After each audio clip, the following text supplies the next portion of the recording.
А стоит ли паразитам продавать эту самую духовность? Вы, кстати, не смотрели фильм?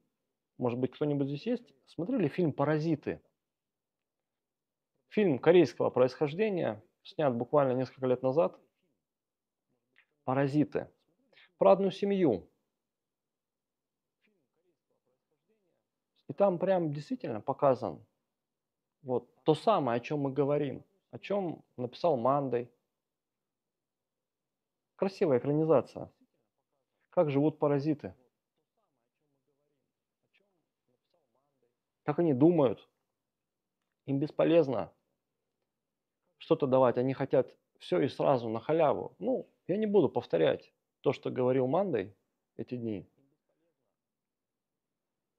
Я просто хочу сказать о том, что та правда резкая, жесткая, как есть.